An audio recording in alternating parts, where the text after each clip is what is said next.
Shalom sahabat aku dan dia. Terpujilah Tuhan yang sudah mengadakan hari ini, sehingga saya, Anis Priambodo, dapat berjumpa kembali dengan Anda. Kali ini saya akan membahas tentang apa saja yang diperlukan dalam menyaksikan iman kita. Kiranya Tuhan Yesus memberkati Anda dan selamat mendengarkan.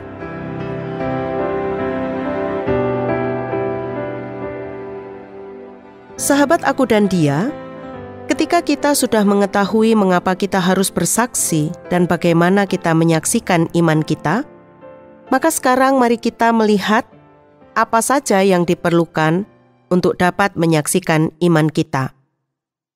Menurut Pendeta Dr. Stephen Tong, bersaksi merupakan suatu yang unik dalam kekristenan karena ini merupakan sebuah perintah sekaligus hak istimewa yang dipercayakan Allah kepada gerejanya.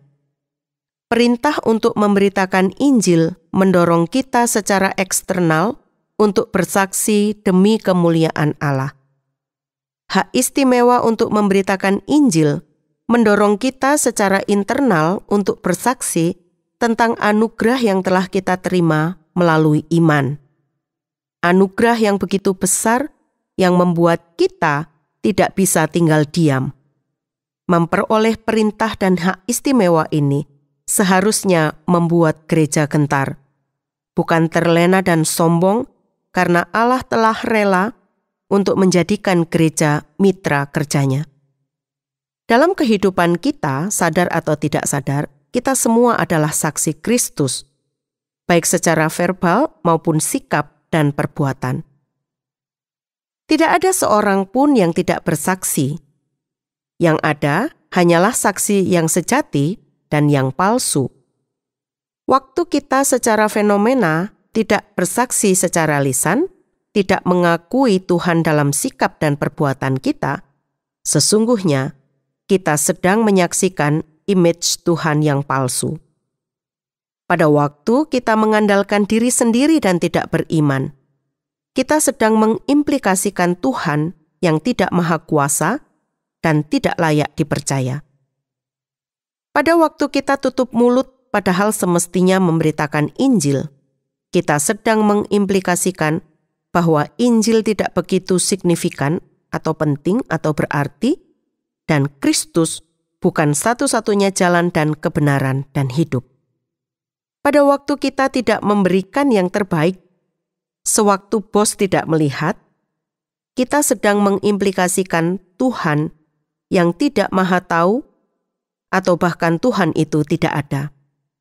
Kita perlu meyakinkan orang, seperti ucapan Paulus di dalam surat kedua kepada jemaat di Korintus.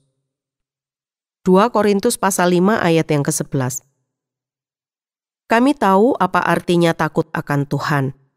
Karena itu kami berusaha meyakinkan orang. Bagi Allah hati kami nyata dengan terang, dan aku harap hati kami nyata juga demikian bagi pertimbangan kamu. Meyakinkan orang tentang Allah, itulah yang kita harus miliki. Kisah Rasul 17 ayat 2 sampai yang keempat. Seperti biasa Paulus masuk ke rumah ibadat itu. 3 hari Sabat berturut-turut, ia membicarakan dengan mereka bagian-bagian dari kitab suci. Ia menerangkannya kepada mereka dan menunjukkan bahwa Mesias harus menderita dan bangkit dari antara orang mati. Lalu ia berkata, "Inilah Mesias, yaitu Yesus yang kuberitakan kepadamu." Beberapa orang dari mereka menjadi yakin dan menggabungkan diri pada Paulus dan Silas dan juga sejumlah orang besar Yunani yang takut akan Allah, dan tidak sedikit perempuan-perempuan terkemuka. Paulus membicarakan artinya memperbincangkan. Menerangkan, itu artinya menjelaskan, menunjukkan bukti bahwa Kristus telah menderita dan bangkit dari antara orang mati. Percakapan itu sangat perlu untuk meyakinkan orang tentang Kristus. Seperti percakapan antara Tuhan Yesus dengan perempuan Samaria dalam Yohanes pasal 4. Tuhan Yesus bercakap-cakap dengan seorang perempuan yang tidak baik kehidupannya. lalu menawarkan kehidupan kekal. Meski sempat bertanya tentang tempat ibadah, Tuhan Yesus menjawab pertanyaan dari perempuan itu, namun kemudian kembali kepada hal yang sangat penting dan mendasar, yaitu tentang keselamatan dan kehidupan kekal. Jadi, dalam menyaksikan iman, hikmat diperlukan agar ketika ada pertanyaan-pertanyaan dan keberatan-keberatan yang diajukan, dapat menjadi jalan untuk seseorang memperoleh jawaban atas persoalan hidupnya. Namun bisa jadi, hal itu menjadi tabir untuk menghindari persoalan yang sebenarnya. Sahabat, inti dari kesaksian kita adalah kabar baik tentang Yesus Kristus. Memberitakan atau mengumumkan, berkomunikasi tentang iman Kristen kepada orang lain, membawa orang lain kepada berita Injil seperti Tuhan Yesus pernah berkata, "Marilah dan kamu akan melihatnya." Membawa orang lain kepada Kristus sama seperti Andreas membawa Simon Petrus kepada Yesus. William Temple, mantan uskup besar Anglikan dari Canterbury, menuliskan kalimat singkat namun penting. Pelayanan terbesar adalah saat seseorang bisa membawa orang lain. Kita tidak banyak mendengar kiprah Andreas selain membawa Simon Petrus kepada Yesus. Tetapi yang kita tahu, Simon Petrus saudaranya itu menjadi salah seorang yang memberi pengaruh besar terhadap sejarah kekristenan. Kita semua tidak dapat menjadi Simon Petrus, tetapi kita dapat melakukan seperti apa yang dilakukan Andreas, yaitu membawa orang kepada Kristus. Kita juga dapat menjelaskan tentang kabar baik melalui apa yang kita alami, seperti kesaksian Paulus dalam Kisah Para Rasul 26 ayat 9-23 yang terbagi dalam 3 bagian. Bagian pertama, Paulus berbicara tentang bagaimana ketika ia belum percaya Yesus, ayat 9-11. Bagian kedua, ketika Paulus bertemu Yesus, ayat 12-15. Dan bagian ketiga adalah saat di mana ketika Paulus sudah bertemu dengan Tuhan Yesus dan setelahnya, ayat 19-23. Hal lain yang diperlukan untuk menyaksikan iman kita adalah kuasa Allah. Markus 1 ayat 15 katanya, "Waktunya telah genap, kerajaan Allah sudah dekat. Bertobatlah dan percayalah kepada Injil." Yesus menunjukkan kekuatan Injil melalui pengusiran roh. Markus pasal 1 ayat 21-28. Mereka tiba di Kapernaum. Setelah hari Sabat mulai, Yesus segera masuk ke dalam rumah ibadat dan mengajar. Mereka takjub mendengar pengajarannya, sebab ia mengajar mereka sebagai orang yang berkuasa, tidak seperti ahli-ahli Taurat.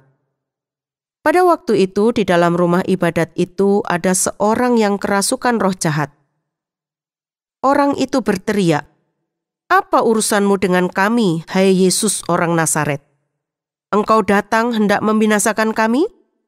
Aku tahu siapa engkau, yang kudus dari Allah." Tetapi Yesus menghardiknya, katanya, "Diam, keluarlah daripadanya." Roh jahat itu mengguncang-guncang orang itu, dan sambil menjerit dengan suara nyaring, ia keluar daripadanya. Mereka semua takjub, sehingga mereka memperbincangkan katanya, "Apa ini? Suatu ajaran baru?" Ia berkata-kata dengan kuasa. Roh-roh jahat pun diperintahkannya dan mereka taat kepadanya. Lalu tersebarlah dengan cepat kabar tentang dia ke segala penjuru di seluruh Galilea. Selain pengusiran roh jahat, juga penyembuhan orang sakit. Peristiwa yang cukup terkenal adalah kisah Yohanes dan Petrus dalam Kisah Para Rasul pasal 3 ayat 1 sampai dengan 10. Pada suatu hari menjelang waktu sembahyang, yaitu pukul 3 petang, naiklah Petrus dan Yohanes ke bait Allah. Di situ ada seorang laki-laki yang lumpuh sejak lahirnya, sehingga ia harus diusung. Tiap-tiap hari orang itu diletakkan dekat pintu gerbang bait Allah yang bernama Gerbang Indah untuk meminta sedekah kepada orang yang masuk ke dalam bait Allah. Ketika orang itu melihat bahwa Petrus dan Yohanes hendak masuk ke bait Allah, ia meminta sedekah. Mereka menatap dia dan Petrus berkata, "Lihatlah kepada kami." Lalu orang itu menatap mereka dengan harapan akan mendapat sesuatu dari mereka. Tetapi Petrus berkata, "Emas dan perak tidak ada padaku. Tetapi apa yang kupunyai kuberikan kepadamu. Demi nama Yesus Kristus orang Nazaret itu, berjalanlah." Lalu ia memegang tangan kanan orang itu dan membantunya dia berdiri. Seketika itu juga kuatlah kaki dan mata kaki orang itu. Ia melonjak berdiri, lalu berjalan kian kemari dan mengikuti mereka ke dalam bait Allah. Berjalan dan melompat-lompat serta memuji Allah. Seluruh rakyat itu melihat dia berjalan sambil memuji Allah, lalu mereka mengenal dia sebagai orang yang biasanya duduk meminta sedekah di gerbang indah bait Allah. Sehingga mereka takjub. Demonstrasi kuasa Allah menjadi jalan pembuka Injil diberitakan, karena dalam nama Yesus dan iman yang datang daripadanya telah mendatangkan kesembuhan. Hal berikut yang sangat penting untuk menyaksikan iman kita adalah doa. Doa sangat penting dalam kehidupan Yesus. Hal itu tertulis dalam Injil Markus pasal 1 ayat 35 sampai 37. Pagi-pagi benar waktu hari masih gelap. Ia bangun dan pergi keluar. Ia pergi ke tempat yang sunyi dan berdoa di sana. Tetapi Simon dan kawan-kawannya menyusul dia. Waktu menemukan dia mereka berkata, "Semua orang mencari engkau." Sahabat, doa adalah dasar untuk menyaksikan iman kita kepada orang lain. Kita perlu berdoa agar mata orang buta dicelikkan. Banyak orang telah dibutakan terhadap Injil, 2 Korintus 4 ayat 3-4. Jika Injil yang kami beritakan masih tertutup juga, maka ia tertutup untuk mereka yang akan binasa, yaitu orang-orang yang tidak percaya, yang pikirannya telah dibutakan oleh ilah zaman ini. Sehingga mereka tidak melihat cahaya Injil tentang kemuliaan Kristus yang adalah gambaran Allah. Mereka dapat melihat secara fisik, namun buta secara rohani. Kita perlu berdoa agar Allah membuka mata yang buta, agar mereka dapat melihat kebenaran tentang Yesus. Sahabat, kita ada saat ini dengan pengetahuan akan kebenaran yang kita alami, pasti ada orang lain yang mendoakan kita. Untuk itu, kita perlu berdoa untuk orang lain dan juga berdoa untuk diri kita sendiri, agar kita memiliki kesediaan untuk menyaksikan iman kita dengan kesetiaan. Sebab Injil adalah kekuatan Allah yang menyelamatkan setiap orang yang percaya. Roma 1 ayat 16.